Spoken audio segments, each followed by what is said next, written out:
नमस्कार, news world के खास कार्यक्रम इनसाइड राजतंत्र में आपका स्वागत है। मैं हूं उमेश निगम।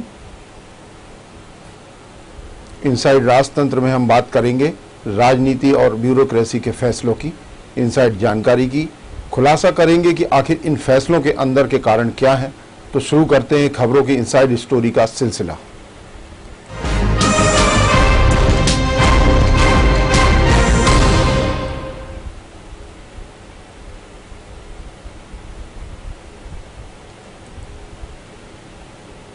कोरोना से संक्रमित मौत के आंकड़ों पर शिक्षा विभाग में ही गफलत देखने को मिल रही है। स्कूल शिक्षा विभाग का कहना है कि कोरोना संक्रमण से टीचिंग नॉन टीचिंग स्टाफ में से एक साल में 441 मौत हुई हैं। इसके अलावा 234 अन्य की मौत बीमारियों व दुर्घटनाओं से हुई है।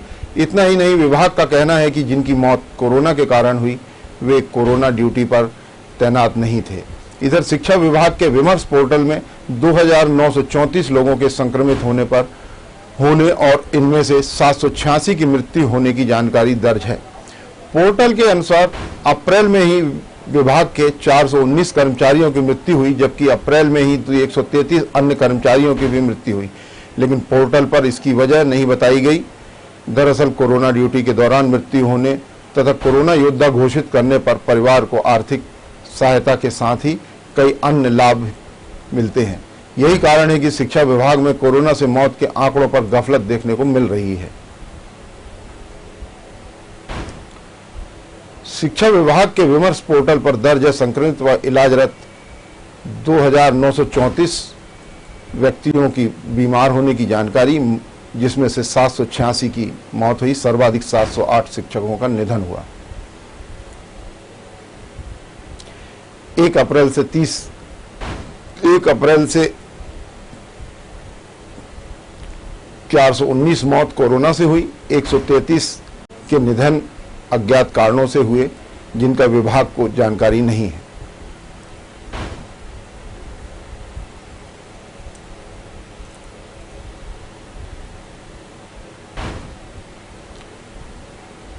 पिछले साल कोरोना वायरस और दूसरे कारणों से 75 मौतें हुई थी। कोविड-19 के काम में लगे महिला एवं बाल विकास विभाग के कर्मचारियों को भी कोरोना योद्धा घोषित करने के लिए संचालक स्वाति मीणा नायक ने कलेक्टरों को पत्र लिखा है, लेकिन अभी तक उनको कोरोना योद्धा और फ्रंटलाइन वर्कर घोषित नहीं किया गया। इसी तरह पंचायत एवं ग्रामीण विकास विभाग के प्रमुख सचिव उमाकांत उमराव ने भी कोविड-19 ड्यूटी में लगे विभाग के अधिकारियों कर्मचारियों को कोरोना योद्धा घोषित करने के लिए पत्र लिखा है। इधर आबकारी विभाग के मैदानी अमले को भी कोरोना योद्धा घोषित करने के लिए आबकारी आयुक्त राजीव दुबे ने भी सरकार को प्रस्ताव भेजा है। मध्य प्रदेश की तीनों विद्युत वितरण कंपनी में भी कोरोना योद्धा और फ्रंटलाइन वर्कर घोषित करने के लिए खासी जद्दोजहद चल रही है।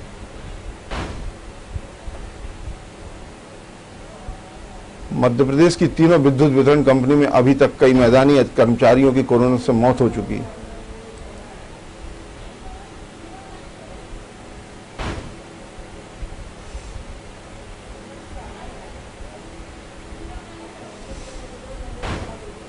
कोरोना योद्धा को लेकर कई विभागों में असंतोष है। सरकार इस दिशा में कोई निर्णय फिलहाल नहीं सरकार के द्वारा लिया गया है। उम्मीद जताई जा रही है कि कर्मचारियों की और विभाग के आला अधिकारियों की मांग पर जल्द ही सरकार इस दिशा में कोई निर्णय लेगी।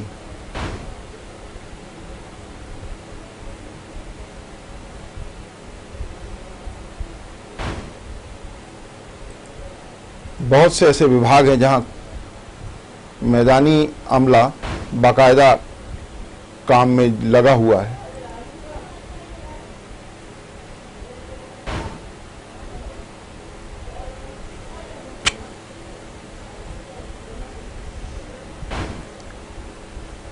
इसी मुद्दे पर हमारे साथ चर्चा करने के लिए जुड़ेंगे वरिष्ठ पत्रकार प्रवीण शर्मा।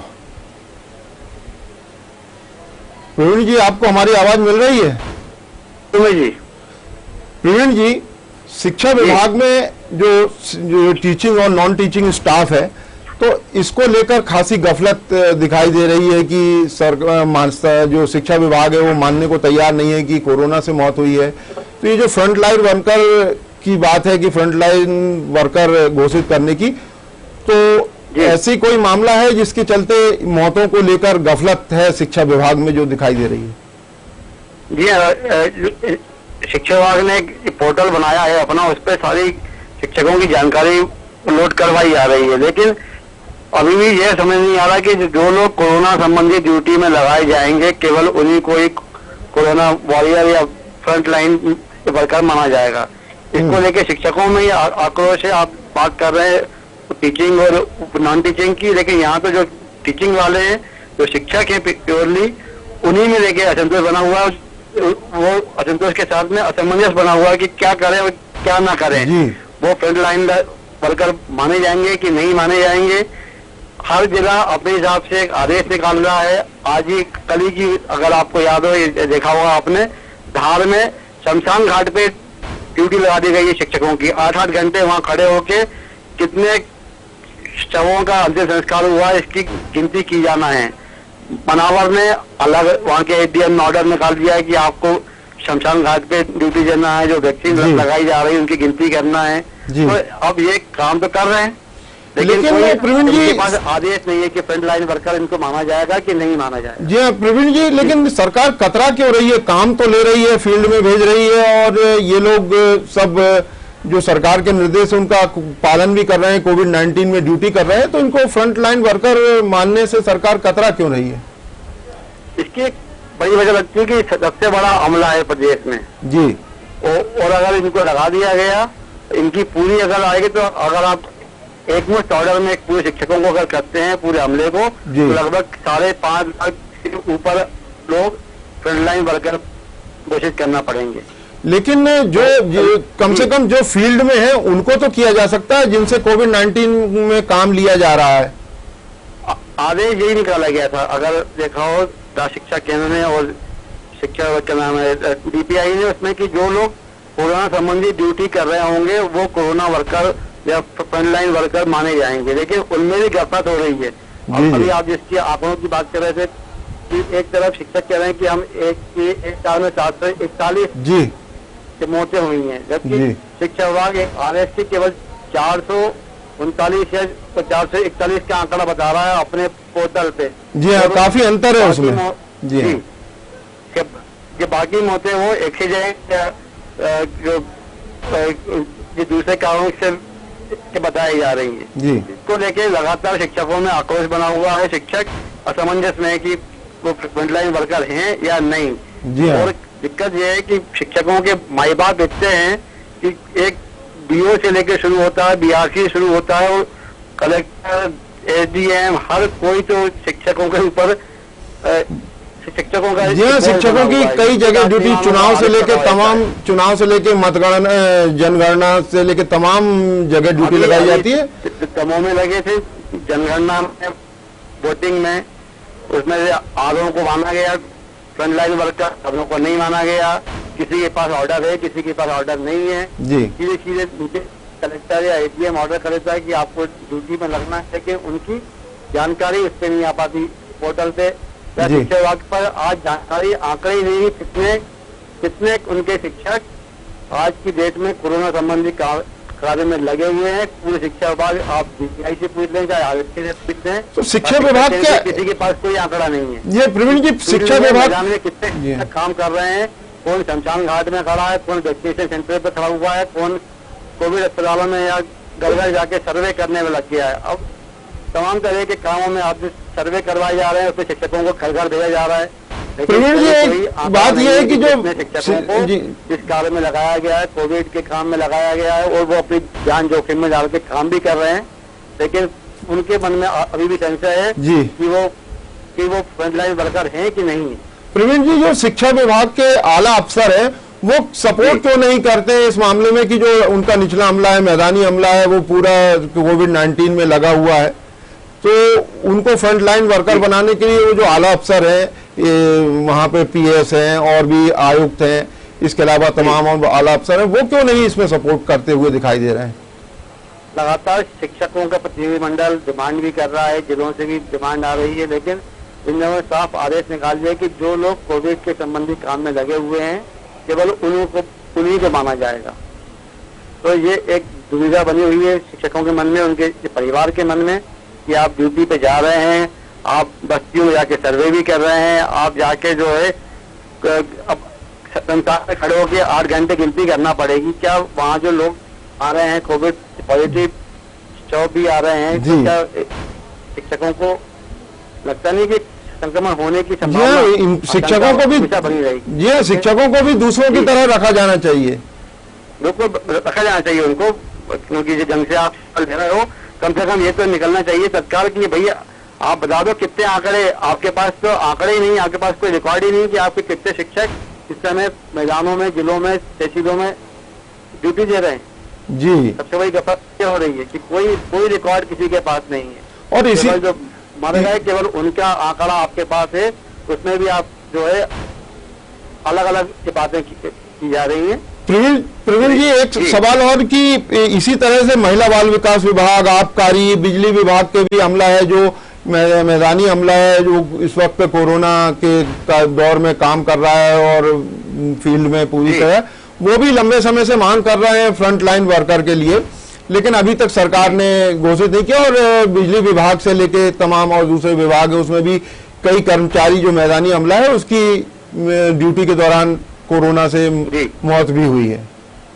बिल्कुल रिपोर्ट किए जाना चाहिए। जो अत्यावश्यक सेवाओं में है, जो कोरोना काल में लगातार काम कर रहे हैं, बीच जाके उनको सरकार को प्राथमिकता देते हुए फ्रंटलाइन वर्कर डिक्लेयर करना चाहिए। इससे असंतोष नहीं होगा और एक चिंता का भाई जो वातावरण बनता जा रहा है भाई का, वो नहीं बनेगा। बहुत को भी एक संतुष्टि रहेगी। बहुत बहुत धन्यवाद प्रवीण जी आपका। अगर हम काम कर रहे हैं तो इसके बदले हम सरकार की प्रायोरिटी में हैं, ये आपको दिखाना पड़ेगा। बहुत बहुत धन्यवाद प्रवीण जी आपका हमसे जुड़ने के लिए। अब बात करेंगे एक और प्रशासनिक खबर की। कोरोना के बढ़ते संक्रमण को नियंत्रित करने के लिए कंटेनमेंट क्षेत्र के बजाय अब माइक्रो कंटेनमेंट और मिनी कंटेनमेंट क्षेत्र बनाए जाएंगे। इसके प्रबंधन की जिम्मेदारी राज्य सरकार ने नगरीय निकायों को दी है। नगरीय प्रशासन एवं आवास विभाग के प्रमुख सचिव नीतेश व्यास ने सभी निकायों को आदेश दिए हैं मरीजों की संख्या के आधार पर क्षेत्र का सरलीकरण कर माइक्रो और मिनी कंटेनमेंट क्षेत्र बनाए जाएं और इन क्षेत्रों में अतिरिक्त प्रतिबंध लागू कर कड़ाई से पालन कराने की व्यवस्था करें। दरअसल आइसोलेशन में रह रहे संक्रमित व्यक्तियों के द्वारा लापरवाही बरती जा रही है और वे कई बार घर के बाहर भी लोगों को दिखाई दिए। ऐसी स्थिति में कोरोना संक्रमण आसपास के क्षेत्रों में तेजी से ना फैले, इस वजह से राज्य सरकार ने माइक्रो और मिनी कंटेनमेंट क्षेत्र बनाकर होम आइसोलेशन में रहने वाले लोगों को घर से बाहर आने पर रोकने के लिए सख्ती बरतने का निर्णय लिया है।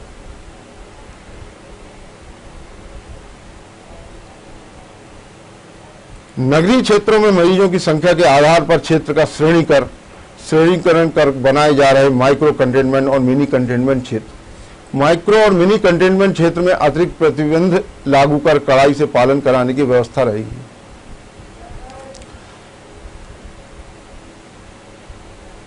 अब लेंगे एक छोटा सा ब्रेक, बहुत जल्द हम आपसे फिर मिलेंगे।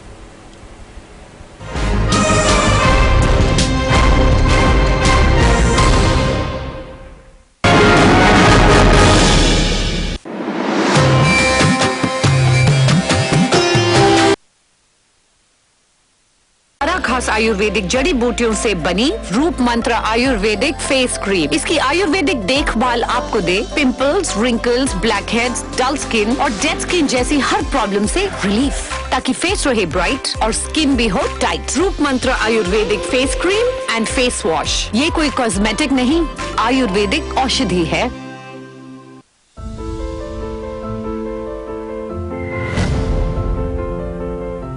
जब तक आवश्यक न हो घर से न निकले। हाई रिस्क कैटेगरी से जुड़े हुए लोग जैसे 10 साल से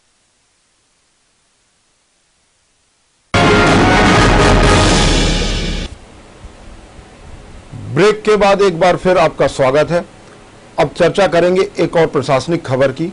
प्रदेश में 18 वर्ष से ज्यादा उम्र वालों को कोरोना से बचाव का टीका लगाने का अभियान शुरू होने में अभी और समय लगेगा। पहले 1 मई और फिर 3 मई की तारीख वैक्सीनेशन के लिए तय की गई थी। पर्याप्त मात्रा में वैक्सीन उपलब्ध नहीं हो पाने के चलते अभियान तय समय पर शुरू नहीं हो पा रहा है। वैक्सीन निर्माता कंपनियों में वैक्सीन की जिस तरह मांग बढ़ी है, उससे वे 10 मई से पहले मध्य प्रदेश को वैक्सीन की सप्लाई करने की स्थिति में नहीं है। कंपनियों ने प्रदेश सरकार को सप्लाई के संबंध में कोई निश्चित तारीख नहीं दी है। हालांकि स्वास्थ्य विभाग के अधिकारी वैक्सीन निर्माता कंपनियों से रोज बातचीत कर रहे हैं। इधर 45 वर्ष से ज्यादा आयु वर्ग के लोगों के लिए वैक्सीन की सप्लाई निर्बाध रूप से जारी रहेगी। दरअसल यह सप्लाई भारत सरकार के जरिए हो रही है। कंपनियों से आपूर्ति के आधार पर ही राज्यों का कोटा केंद्र तय करता है। प्रदेश में 7 करोड़ लोगों को लगाई जाना है वैक्सीन। 45 वर्ष से ज्यादा आयु के 34 लाख से ज्यादा लोगों को लगना है टीका। 60 वर्ष से ज्यादा आयु वर्ग के 29.5 लाख लोगों को लगना है वैक्सीन। प्रदेश में अभी तक 80,78,940 लोगों का हुआ है टीकाकरण।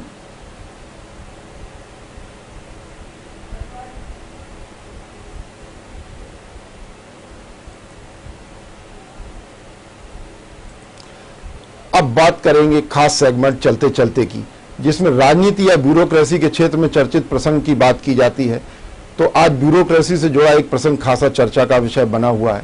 मंत्रालय में पदस्थ प्रमुख सचिव स्तर के एक अधिकारी डेपुटेशन पर दिल्ली जाने के लिए पिछले 4 महीने से खासी बेचैन है। इन महाशय ने दिल्ली जाने के लिए खासी तैयारी भी कर ली। पूरे महकमे को यह बता भी दिया कि मैं दिल्ली जा रहा हूं। इतना ही नहीं, इन महाशय ने दिल्ली में एक आशियाना भी देख लिया है और इस आशियाने के लिए भोपाल में ही पर्दे भी सिलवा लिए। लेकिन उनकी यह बेचैनी कम होने का नाम ही नहीं ले रही। लंबे इंतजार के बाद भी डेपुटेशन पर जाने के लिए दिल्ली से फरमान ही नहीं आ रहा। अब कोरोना की दूसरी लहर के चलते डेपुटेशन का मामला भी खटाई में पड़ता नजर आ रहा है। आलम यह हो गया है कि इन महाशय का यहाँ काम में मन ही नहीं लगता। मंत्रालय के गलियारों में लोग यही चर्चा कर रहे हैं कि इन महाशय के लिए दिल्ली अभी दूर है। इनसाइड राजतंत्र में आज बस इतना ही। कल फिर मिलेंगे राजनीति और ब्यूरोक्रेसी के कुछ नए फैसलों की इनसाइड स्टोरी के साथ। तब तक के लिए मुझे दीजिए इजाजत और आप देखते रहिए न्यूज़ वर्ल्ड।